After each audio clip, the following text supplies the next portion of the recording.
자, 안회가 중리를 뵙고, 중리가 공자를 의미하죠. 안회는 여러분이 그 논어에서 보면은 공자의 제자로 그 되게 똑똑한 사람, 되게 이제 어진 사람으로 나오는 그 사람이죠. 안회가 중리를 뵙고 떠나기를 청했다. 그러자 중리가 물었다. 떠난다는 거는 여기서 그거죠. 그 다른 나라로 떠나서 이제 정치를 한번 해보겠다, 그런 말이죠. 어디로 가려느냐, 어디로 가려느냐. 안회가 말했다. 장차 위나라로 갈까 합니다. 작은 위나라요. 자, 중리가 다시 물었다. 위나라에서 무엇을 하려 하느냐. 안회가 말했다. 회라는 거는 이제 나입니다. 나. 안회를 가리키는, 자기 자신을 가리키는 말이죠. 예를 들면 이제 제가 상민이가 그렇게 얘기하는 거와 똑같습니다. 옛날에는 그렇게 썼나봐요. 자, 위나라의 군주에 대해 듣기로 그 나이는 30이요. 그 행동거지는 독단적이라고 한다. 위나라의 군주는 자기 나라를 천박하게 다스리면서도 그 잘못을 돌아볼 줄 모르며 그 백성들의 죽음을 가벼이 이용하니 그러면서도 자기 잘못을 반성할 줄 몰라 백성들의 시체가 못에 가득하기가 파초가 무성하게 자란 것과 같다고 한다. 그러니 그 위나라의 백성들은 어찌해야 할지를 모르고 있지 않겠느냐. 회가 전에 듣기로 선생께서 정치가 잘 되는 나라에서는 떠나고 어지러운 나라로는 나아가야 하니 의원의 문턱에는 환자가 많이 드나드는 것과 같이 해야 한다라고 했는데, 이거는 뭐냐면은 이제 공자가 자기 자신의 자기 학파에 책무를요, 정치를 바로잡는 것, 세상의 정치를 바로잡는 것이라고 했기 때문에, 예를 들면 이제 정치가 바로잡힌 나라에서는 있을 필요가 없고, 그렇지 않은 나라에서, 어지러운 나라 있죠, 그죠? 그런 나라에 가서는 유학자들이 열심히 정치를 바로잡고 그걸 펴야 된다라고 한 게 이제 공자의 주장이라서 이제 이렇게 얘기한 거예요. 자, 이제 위나라에서 듣고 생각한 것을 실천하고 싶으니 내가 위나라로 가서 정치를 바로잡으면 바라건대 위나라의 병폐에도 차도가 있지 않겠느냐. 자, 그래서 안회가 공자한테 내가 위나라로 가서, 위나라 정치가 엉망이라 그러니까 한번 바로잡아 보겠다, 그렇게 얘기한 겁니다. 자, 이게 중리가 말했다. 아이고 병신아, 네가 위나라에 가면 아마도 형벌이나 받을 뿐일 것이다. 무릇 우리는 우리의 도를 잡스럽게 여겨서는 안 된다. 도불욕잡이라고 했습니다. 도불욕잡. 사실 원문 그대로 하면은 도는 자기 스스로 잡스러워지고 싶어 하지 않는다라는 말인데, 근데 이건 좀 추상적이죠, 그죠? 그래서 내가 일부러 이렇게 그냥 했거든. 이게 무슨 말이냐면 이제 공자, 여기서 나오는 공자 있죠, 그죠? 장자에 나오는 공자는 보통 그 장자의 도를 대변하는 사람으로 나와요. 그러니까 실제로 공자가 했던 주장, 이니예지 이런 주장들을 반복하는 사람이 아니라 보통 이제 그 장자가 말하는 도를 대변해가지고 이제 오히려 자기 제자들한테 그 도를 펼치는 사람으로 나온단 말이죠. 여기서도 이제 그런데 맥락이. 그러니까 무슨 말이냐면은 도를 잡스럽게 한다는 게 바로 이제 안회가 가가지고 이제 정치한다고 꿀값 떠는 게 바로 이제 그러니까 도가 잡스러워지는 거다라고 이제 공자가 주장하고 있는 거죠. 실제 공자라면 전혀 절대 이렇게 주장하지 않겠죠, 그죠? 자, 도가 잡스러우면 도를 수식하는 말만 많아지고 말이 많아지면 그 뜻은 흐려지며 뜻이 흐려지면 너에게는 근심만 생길 것이다. 근심이 생기면 너의 능력으로 남을 도울 수도 없게 된다. 그러니까 예를 들면 이니예지 정치 이런 말들 있잖아, 그지? 이런 말들을 덧붙이고 여기다가 이걸 가지고 도를 설명하고, 그리고 막 정치는 어떠니 도는 어떠니 이렇게 이제 육아에서 떠버리는 게 사실은 도를 오히려 망치는 거다, 그렇게 얘기하는 거지. 자, 옛날에 지인이라는 거는요, 도인입니다. 우리가 얘기하는 그 성인, 도가에서의 성인을 보통 지인이라 그럽니다. 자, 지인들은 먼저 그 자신을 바로잡고 그런 다음에야 저 사람들을 바로잡았다. 그러니 너는 자신을 바로잡을 준비도 안 됐는데, 아직 못했는데 어찌 남복한 놈에게, 위나라 군주에게 가서 도를 실천할 수 있다고 하겠느냐. 공자의 문제점은 요거예요. 공자는 이제 안회가 자기 자신을 바로잡을 준비도 안 됐는데, 아직도 그러지도 못했는데 남을 바로잡는다고 그렇게 꼴값 들고 있으니까 그게 바로 도를 잡스럽게 만든다라고 하는 거죠. 자, 게다가 너는 또한 덕이 무엇 때문에 무너지고 지식이 어디서 튀어나오는지 아느냐. 덕은 명예 때문에 무너지고 지식은 싸움 때문에 생겨난다. 여기서 덕은 긍정적인 의미고 그 지식은 부정적인 의미로 쓰이죠. 지식은 보통 이제 유목 쪽에서 유가나 무가 쪽에서 이제 얘기하는 그런 이제 변설들, 지식들 아니면 뭐 이렇게 해야 된다는 강령들을 의미하는 말이고 여기서 덕이라는 거는 도하고 비슷한 의미 같은데 사실은 덕이라는 게 이제 장자에서 되게 여러 가지 의미로 쓰이기 때문에 내가 뭐라고 여기서 한정할 수가 없겠다. 자, 명예라는 것은 사람들이 서로 더 잘났다고 깝치면서 삐그덕거리는 것이요. 지식이라는 것은 사람들이 서로 싸우는 데 쓰이는 도구이다. 이 두 가지는 흉기이니 부름직이 네가 너의 뜻에 전념하고 실천하려 할 때 그 근거로 삼아서는 안 된다. 그러니까 안회가 지식이나 명예를 가지고 그거를 얻기 위해서 혹은 그걸 자랑하기 위해서 위나라에 가서 깝치면 안 된다는 말이죠. 그러면 결국 그 사람들을 상하게 한다는 거지. 자, 뒤에 또 자세하게 나옵니다. 자, 더욱이 너는 덕은 두텁고 신의는 굳건하지만 아직 사람들의 기분을 제대로 이해한 것은 아니요. 명예를 두고 남들과 싸움을 벌이진 않지만 아직 사람의 마음을 완전히 아는 것도 아니다. 하지만 너의 상태가 이러함에도 억지로 인의와 승묵의 말로써 승묵이라는 것은 규범입니다. 규범, 법도. 인의와 승묵의 말로써 난폭한 놈 앞에서 너의 뜻을 편다고 해보자. 이것은 남의 결점을 들춰내어 너의 장점을 남에게 파는 것이다. 자랑한다는 말이죠. 이런 것을 일러 재인이라고 한다. 재인이라는 건 남한테 피해를 주는 겁니다. 그러니까 남을 깎아내리고 자기를 높이는 거죠. 자, 남에게 해를 끼치면 해를 받은 사람은 반드시 그 사람에게 해를 되돌려 줄 것이니 너도 아마 상대에게 해를 당하게 될 것이다. 유목에서의 정치를 바로잡는 방법이라는 게 너는 나쁘고 나는 돼. 나는 나고 너는 너야. 넌 안 되고 나는 돼. 이지라는 거 똑같다는 거예요. 자, 또한 위나라의 군주가 진실로 현명한 자에게 기뻐하고 불추한 자를 미워한다면 이미 현명한 자가 주변에 많을 텐데 어찌 너를 임용하여 다른 정사를 일을 맡아주기를 또한 너에게 바라겠느냐. 위나라에 가더라도 오직 너는 나서지 말아야 한다. 정치를 돕는다고 나서지 말아야 한다.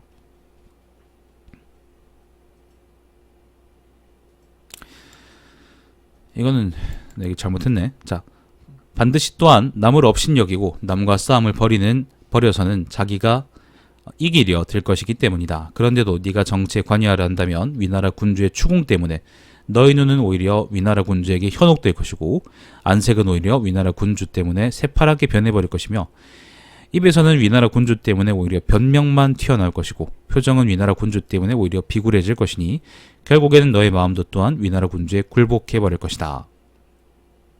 안회가 자기 자신을 바로잡지 못했기 때문에 위나라 군주한테 여기저기 이렇게 휘둘릴 거란 말이에요. 자, 이런 행위는 불로써 불을 끄고자 하고 물로써 물을 막고자 하는 것과 같으니 그러면 이제 이걸 보고 이제 그러니까 불로써 불을 끈다 그러면 이제 불이 더 번지게만 하겠죠. 물로써 물을 막으려 그러면은 물이 더 많아지기만 하겠죠. 실질적으로 도움이 하나도 안 되죠. 그죠? 자, 이것을 이제 이름하여 익다 더한다는 말입니다. 익다라고 한다. 쓸데없는 걸 더한다. 그런 말입니다. 자, 일단 굴복해버리면 끝이 없을 것이니 너는 아마 위나라 군주에게 못하네요.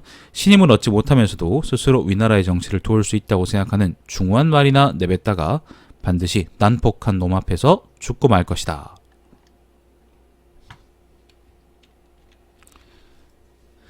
자, 계속 중리의 말이 이어집니다. 또한 옛날에 거리 관룡봉을 죽이고 주가 왕자 비간을 죽였던 일이 있었다. 관룡봉하고 비간은 둘 다 이제 유학에서 이제 충신의 대명사라고 자기 목숨을 바쳐서 나라를 바로잡으려 했던 사람으로 유명했던 사람들이죠.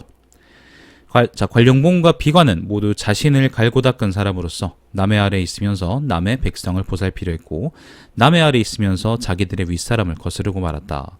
이게 뭐냐면은 관룡봉하고 비관은 왕이 아니잖아. 왕이 아니지. 신하잖아. 그러니까 걸하고 그 다음에 걸하고 주의 신하인데 그럼 백성들은 누구 거겠어요? 백성들은 걸하고 주의 거죠. 그죠? 걸하고 주의 백성들이란 말이지. 그런데 관룡봉하고 비간이 주제 넘게 나와가지고 자기가 이제 신하의 입장으로서 결국 백성들과 똑같은 입장인데 주제 넘게 나서가지고 걸하고 주의 정치가 잘못됐다고 꼴값을 떨었다는 게 바로 여기서 장자가 하는 말이에요. 중리가 하는 말인 거죠. 그러니까 육아에서는 이 사람들을 보고 이제 그거라 그러죠. 그 충절을 지킨 충신들이다라고 하지만은 사실은 바꿔서 생각해 보면은 이 사람들은 쓸데없이 남의 일에다가 이제 뭐 쉽게 말해서 고나래질 하다가 관리질 하다가 뭐 요즘 말로 하면 이제 고나래질 하다가 그것 때문에 이제 모가지가 날아간 사람들이기 때문에 이 사람들을 우리가 좋다고 얘기할 수 없다는 게 바로 장자의 입장인 거지. 자, 따라서 이들의 군주들은 관룡봉과 비간의 수양을 트집 잡아, 수양이라는 건 여기서 육아적인 수양을 의미하겠죠. 이들을 해쳤던 것이다. 관룡봉과 비간이 명예를 좋아했기 때문에 죽임을 당했던 것이었다. 또한 옛날에 요가 총지와 서호를 치고 우가 유호를 쳤던 일이 있었다. 총지, 서호, 요호는 전부 다 나라 이름입니다. 자, 이 나라들은 폐허가 되었고 그 몸은 형육을 당하고 말았다. 형육을 당하고 말았다. 죽었다. 그런 말입니다. 자, 그랬는데도 요와 우는 전쟁을 그치지 않았고 재물을 탐하기가 끝이 없었다. 이들은 모두 명예와 재물을 탐했기 때문에 전쟁을 벌이고 다른 나라를 해치고 다녔던 것이었다.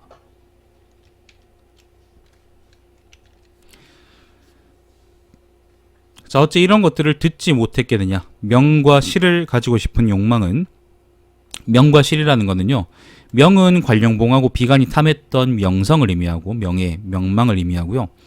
실이라는 거는 그 요하고 우가 탐했던 바로 다른 사람들의 재물, 보물 이런 걸 의미합니다. 자, 명과 실을 가지고 싶은 욕망은 관룡봉, 비간, 요, 우 같은 성인들도 견뎌내지 못했었다. 그런데 너야 하물며 어떻게 했느냐. 하지만 너에게도 분명 위나라에 가겠다는 이유가 있을 것이다. 한번 내게 말해보아라. 실제 공자가 이걸 들었으면 아마 기겁을 했을 겁니다. 왜냐하면은 실제 공자는 요 사람들, 요나 우나 아니면 관룡봉이나 비간들이 자기 명예나 아니면 자기의 입속이 아니라 정치를 올바르게 바로잡겠다는 올바른 뜻으로서 이렇게 했다고 생각을 했기 때문이죠. 장자하고 관점이 많이 다르죠. 그죠? 자, 안회가 말했다. 몸가짐을 단정히하고 마음을 비우며 힘써 노력하고 다른 생각을 품지 않는다. 그러면 괜찮겠느냐. 그래서 이제 안회가 이제 그 어떻게 해요? 자기 자신을 바로잡는 방법에 대해서 한번 얘기해봤죠. 그죠? 아까 그렇게 얘기를 들었으니까. 자, 공자가 말했다.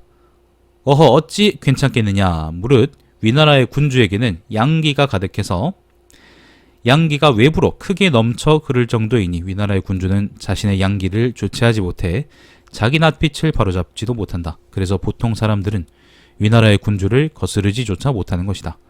자, 위나라 군주는 이렇게 사람들이 생각하는 바를 억누르고 이로써 자신의 마음을 안정시키려 한다. 이런 것을 이루기를 날마다 조금씩 노력해 볼 만한 덕조차도 이루지 못한다고 한다.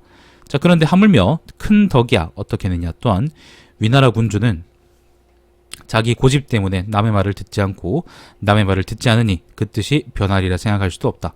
밖으로는 다른 사람과 의견이 맞는 듯 해도 안으로는 다른 사람의 의견을 고려하지도 않을 것이다. 그러니 어찌 네가 위나라에 가서 정치에 관여하는 것이 괜찮겠느냐. 제비는 안회가 대답합니다. 자, 그러하다면 나는 심지를 안으로 곧게 세우고 밖으로는 굽혀야겠다. 자, 그리하고는 나의 설을 펴되 직접 주장하지 않고 옛날 성인의 내 뜻을 비유해야겠다. 자, 안회가 계속 자기 태도를 고치고 있죠. 그죠? 자, 뜻을 안에서 곧게 세운 사람은 하늘과 한편이 될 수도 있다. 하늘과 한편인 사람은 천자와 자신이 모두 하늘에서 나온 것임을 안다. 그러니 어찌 다른 사람이 내 말을 좋게 받아들이거나 좋게 받아들이지 잠깐만요. 다른 사람이 내 말을 좋게 받아들이거나 좋게 받아들이지 않기를 미안합니다. 자꾸 헷갈리네요. 다른 사람이 이거 내가 잘못 넣었어요. 자기란 말을. 다른 사람이 내 말을 좋게 받아들이거나 좋게 받아들이기를 특별하게 바라겠느냐. 어차피 이제 천자나 나나 똑같은 사람이란 걸 안다 그러면 내 말을 예를 들면 내가 정치를 고치겠다는 생각이잖아. 내가 위나라의 정치를 바로잡겠다는 생각이 예를 들면 내가 반드시 주장해야 되는 거. 내 말만 옳다라고 생각하지 않게 된다는 거죠. 그러니까 예를 들면 이제 정치를 바로잡는 것도 이제 타당한 생각일 수 있죠. 그죠? 분명히 그런 생각일 수 있는데 근데 여기서 안회의 태도라는 거는 그럴 수도 있고 그렇지 않을 수도 있지. 그렇게 해서 한번 태도를 열어놔 보겠다. 내가 그걸 고집하지 않겠다고 하는 얘기예요.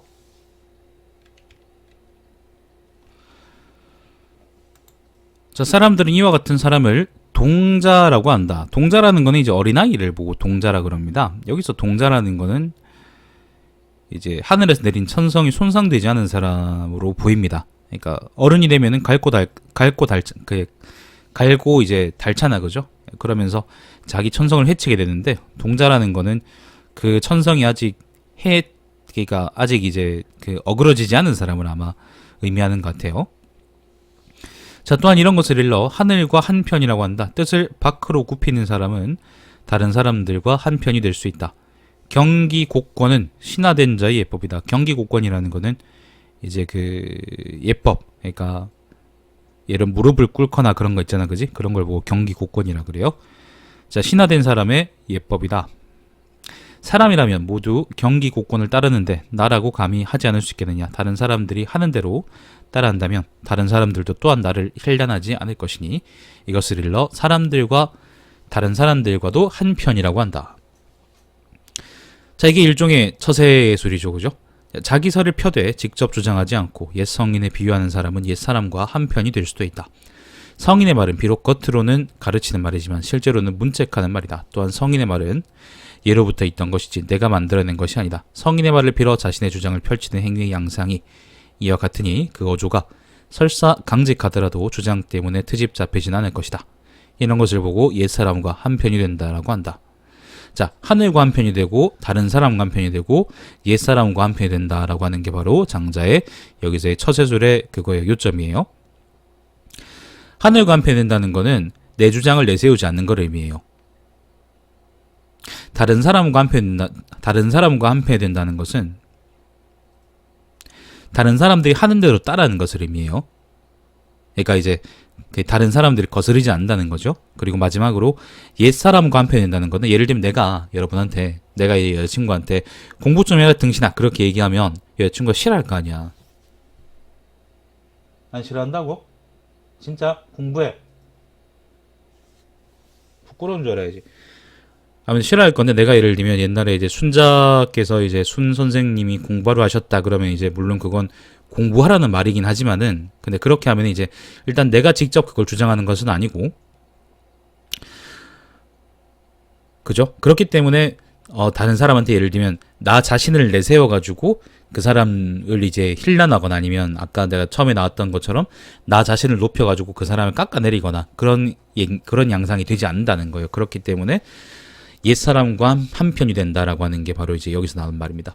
그래서 세 가지 한편이 된다, 세 가지와 한편이 된다라는 게 바로 이 장자의 일종의 처세술인 것이고, 요게 바로 세상 속에서 도를 추구할 수 있는 방법이 되는 거죠. 인간세에서는 뭐 여러분이 보통 심재만 중요하다라고 생각할 수 있는데 심재만 중요한 게 아닙니다. 요런 태도가, 요런 세상 속에서도 도를 추구할 수 있다라고 하는 태도가 중요해요. 사실 편명 자체가 인간세잖아, 그지? 그걸 그 처세 방법을 전부 다 이제 그거 하고 그 무시해버리고 그 심재 자체만 이제 본다 그러면 그건 사실 좀 많이 말이 안 되는 거죠. 자, 아무튼 안회가 이렇게 지시했습니다. 이렇게 얘기했어요. 자, 그렇게 하니까 중리가 다시 얘기했습니다. 아이고 어찌 괜찮겠느냐. 너 자신을 바로잡는답시고 한다는 짓이 너무 잡다하다. 자, 이렇게 했는데도 여전히 잡스럽다라고 합니다. 자, 그런데도 꼴은 갖추었는데 아주 좋다고 할 수는 없겠다. 자, 그래도 네가 말한 방법이 비록 너의 아집이긴 하지만 그렇다고 죄를 얻지는 않겠구나. 자, 이제 아까 죄를 얻어서 죽는 단계에서 이제는 죄를 피하는 단계까지는 갔습니다. 자, 그렇지만 그 방법은 또한 죄를 받지 않을 정도밖에 안 될 방법일 따름이다. 무릇 그래가지고 다른 사람들을 어찌 감화시킬 수 있겠느냐. 너는 분명 너 자신의 마음에 얽매여 있는 것이다. 자, 여기서 사심이란 말이 나와요. 사심. 그 재물론이나 양생주에서 성심이란 말이 나오고 성심이란 말이 나왔었죠. 그죠? 그 성심 혹은 사성심이란 말도 나왔었었는데 그게 뭐냐면은 자기 주관을 내세워가지고 자기 편견, 자기 주관, 자기 생각을 내세워가지고 그걸 가지고 자기 스스로의 모범으로 삼는 걸 보고 사심이라 그래요. 그러니까 쉽게 말해서 이거는 자기 마음에 얽매여 있는 거지. 남의 생각을 받아들이거나 남의 생각을 공정하게 바라볼 준비가 안 돼 있는 거죠. 그걸 보고 사심이라고 해요. 자, 안회가 말했다. 그래서 이제 공자가 사심을 극복할 방법이 뭐가 있느냐에 대해서 얘기를 합니다. 자, 안회가 말했다. 내게는 더 낼 방법이 없다. 내가 위나라에 갈 수 있는 방법을 감히 묻고자 한다. 자, 중리가 말했다. 재계해라. 내 장차 너에게 말해주겠다. 사심이 남아있으면서도 내가 알려줄 방법을 따르는 것이 쉽겠느냐. 사심이 남아있지 않으면서도 사심이 남아있으면서 자기가 이제 스스로 아집을 부리면서도 내 방법을 따른다는 거는 사실 말이 안 된다는 거죠. 자, 사심이 남아있으면서도 내가 알려줄 방법을 따르는 것이 쉽다고 하는 놈들은 저 드넓은 하늘이 좋게 여기지 않으리라. 벌 받을 거다. 구라치지 마라. 그런 말이죠. 자, 내가 말했다. 그래서 재계하란 말이 나와요. 요게 바로 이제 재계한다. 그런 말인데, 보통 요거는 제사 지내기 전에 이제 몸 씻고, 그 다음에 말 함부로 안 하고 그런 걸 보고 재계한다라고 하거든요. 자, 여기서 그래서 아내가 얘기합니다. 자, 내 집은 가난해서 술을 마시거나 고기를 먹어본 지가 벌써 몇 달이나 되었다. 그런즉 재계했다고 해도 되지 않겠느냐. 고기 안 먹고 술 안 먹고 이런 거 있잖아요. 요것도 재계에 들어가니까 이렇게 얘기한 겁니다. 자, 중리가 말했다. 그것은 제사 지낼 때 나는 재계이지 심재가 아니다. 자, 안회가 말했다. 마음을 재계하랍니다. 자, 감히 심재에 대해 묻고자 한다. 중리가 말했다.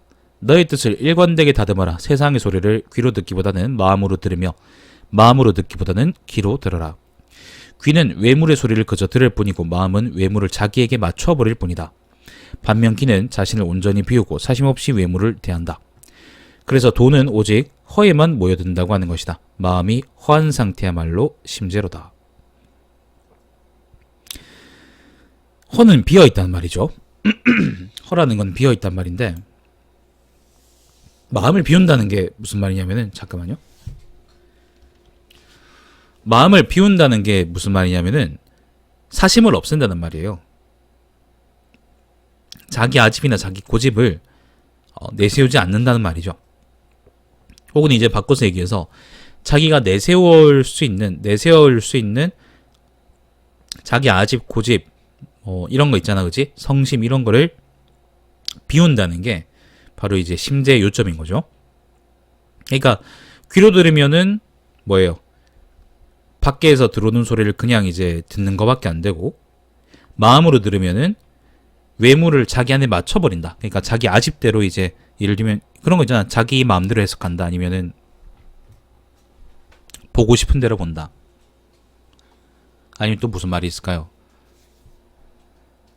바라는 대로 본다. 이런 것처럼 마음이라는 거는 외물을 자기한테 맞춰버리는 거를 의미하는 거고, 그래서 이제 아주 온전히 본다는 거를 장자는 이제 기라는 표현을 써가지고 기라는 표현을 써가지고 이걸 가지고 기를 보고 들으면은 그게 바로 이제 그 뭐예요?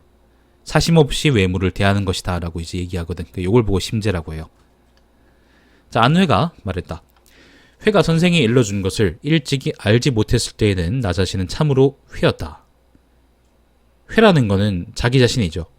그러니까 나 자신이 참으로 회였다는 거는 자기 자신의 사심을 내려놓지 못했다는 말이지.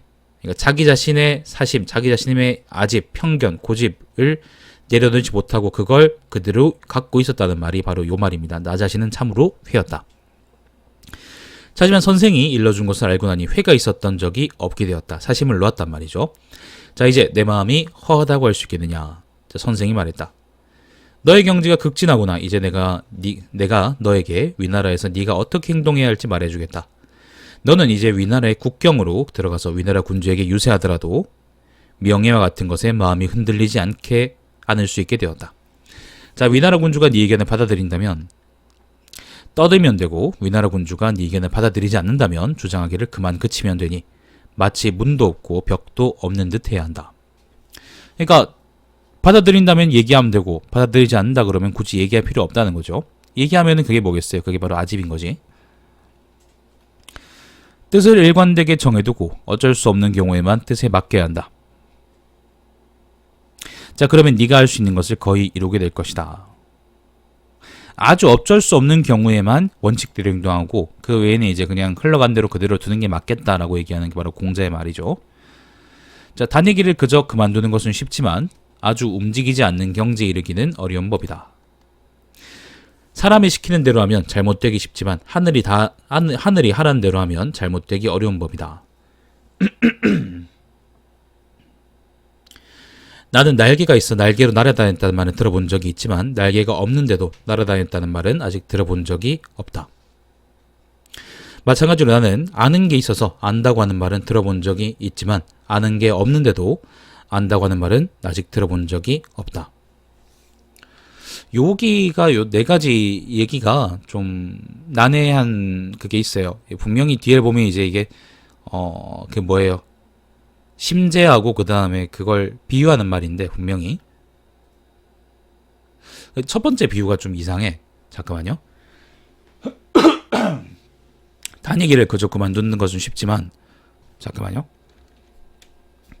다니기를 그저 그만두는 것은 쉽지만 아주 움직이지 않는 경지에 이르기는 어렵다. 여기 좀 말이 좀 그래. 그 뭐예요? 주석 그 해설한 사람들 사이에도 이제 이견이 되게 많고요. 그 중에 마음에 드는 게 하나도 없더라. 뒤에 문장들은 나름대로 이제 가리키는 의미가 있어요. 근데 앞에 문장, 요 문장은 좀 난해해요. 요게 어떻게 해석을 하든 해석이 여러 가지로 가능한데, 근데 어떻게 해석하든 뭔가 심재나 아니면 요런 의미에 잘 맞지가 않는 것 같아. 대꾸들도 조금 다르고요.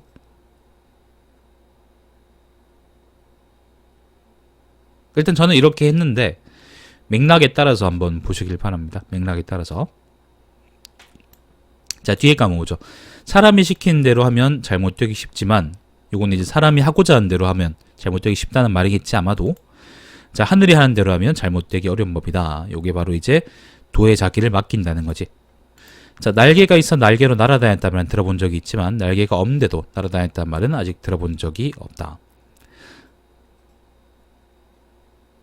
날개라는 건 아마 여기서 성심을 의미하는 게 아닐까? 성심이나 사심을 의미하는 게 아닐까 싶고요. 그러니까 성심 아까 이런 말이 있잖아. 아까 여기서 무슨 말이 있냐면은 여기 있네. 사심이 있으면서도 내가 알려줄 방법을 따르는 것이 쉽겠느냐. 사심이 남아 있으면서도 내가 알려줄 방법을 따르는 것이 쉽다고 하는 놈들은 저 드넓은 하늘이 좋게 여기지 않으리라. 그러니까 애초에 이제 재계라는 거는 심재라는 거는 사심을 버리는 걸 의미하는 건데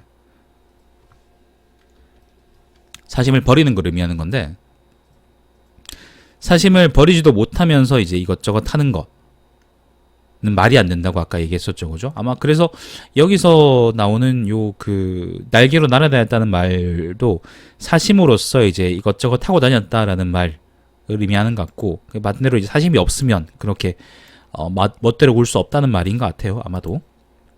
맥락이 맞춰보자면 그래요. 자, 마찬가지로 나는 아는 게 있어서 안다고 하는 말은 들어본 적이 있지만 아는 게 없는데도 안다고 하는 말은 아직 들어본 적이 없다. 요거는 이제 대꾸가 맞죠, 그죠? 날개하고 아는 것이라는 거는 같은 의미로 보면 되겠죠, 우리가. 자, 요까진 그래서 요거는 요 세 가지는 그럭저럭 볼만해요. 근데 첫 번째 다니기를 그저 그만두는 것은 쉽지만 아주 움직이지 않는 것은 어려운 법이다. 요거는 조금 뭔가 난해하고 그리고 앞에 말하고 뭔가 좀 잘 맞지가 않아. 뭔가 잘 맞지가 않아요. 그 좀 많이 의문스럽습니다. 왜 이걸 아무도 지적을 안 했을까 싶어서. 자, 저 폐가를 봐라. 저 폐가를 보아라. 집이 텅 비어 있는데도 새하얀 빛은 집에 가득하니 비록 폐가이지만 길상이 머무르고 있다. 자, 폐가라는 거는 사람이 안 사는 집이죠. 잠깐만요. 사람이 안 사는 집이자, 그지? 사람이 안 사는 집이니까 이건 비어있죠. 비어있지? 자, 사람이 안 살아가지고 텅 비어있는데도 근데 빛은 집으로 들어가가지고 집안에 가득하다라는 게 뭐냐면은 사심을 비웠는데도 오히려 돈은 가득 찼다는 말을 의미하는 거지. 길상이라는 게 바로 좋은 거잖아. 이게 바로 돈인 거죠. 그러니까 요거는 심재를 의미해요. 사심을 버린다는 심제를 의미하고, 요것도 마찬가지로 이제 그걸 가리킨다고 우리가 할 수 있는데, 요건 조금 이상하지? 자, 여기서 보겠습니다. 아주 명확한 비유죠. 자, 무릇 행동거지와 마음을 쓰는 방법이 실상이 이러한데도 만약 허에 머무르려 하지 않는다면, 허에 머무른다는 게 바로 이제 사심을 버린다는 거죠. 사심을 버리면은 이렇게 좋은데, 이렇게 좋은 결과를 분명히 이끌어낼 수 있는데, 그런 걸 알면서도, 예를 들면 약 먹으면 이제 암에서 나을 수 있는데, 그걸 알면서도 약을 안 먹으려 한다면, 허에 머무르지 않는다 그러면 이런 것을 일러서 좌치라고 한다. 좌치라는 거는 이제 앉아 있다는 말이고요. 좌라는 거는, 치라는 건 달려간다 그런 말이에요. 그러니까 이거는 모순되죠. 서로 모순된다는 거예요. 약을 먹으면은 암이 나을 걸 알고 있는데도 약을 먹지 않고 개기는 게 바로 이제 서로 모순된 행동이라는 거지. 보통 이제 다른 학자들은 이제 몸은 앉아 있는데 마음은 달려가는 거다라고 얘기하는데, 사실 몸과 마음이 따로 논다고 이제 보기도 좋지만은 저는 그냥 이제 태도가 아주 모순된 거다. 도를 받아들이는 게, 사심을 내려놓고 도를 받아들이는 게 아주 좋은 행동임을 알면서도 그걸 따르지 않는 것은 아주 모순된 행동이다라는 의미에서 저는 이걸 봤어요. 이건 뭐 여러분 마음대로 하시면 되고, 아까 다니기를 그만두는 거 요거 있잖아요. 요 네 가지 다섯 가지 비유구나. 5가지 비유에 대해서는 제가 아래쪽에 그 주석을 해놨으니까 설명을 적어놨으니까 요거를 나중에 한번 읽어보시기 바랍니다. 저는 아까 설명한 걸로 이제 가름할 것이고, 뭐 더 제가 말을 대진 않겠습니다. 조금 불명확합니다. 자, 중리의 말이 계속 이어집니다. 무릇 귀와 눈으로 듣고 보는 외물들은 안으로 통하게 하고, 사심과 선입견들은 멀리하면 장차 귀신도 이 사람을 찾아와 이 사람에게 머무르려 할 것인데, 하물며 사람이 어떻겠느냐. 자, 귀와 눈으로 듣고 보는 외물들은 안으로 통하게 하고, 사심과 선입견들은 멀리하면, 외물들은 안으로 통하게 한다는 게 뭐냐면은 외물을 있는 그대로 본다는 것이고, 사심과 선입견을 멀리한다는 거는 밖으로 나간다. 멀리한다는 건 뭐예요? 이건 내려놓는다 그런 말이죠, 그죠?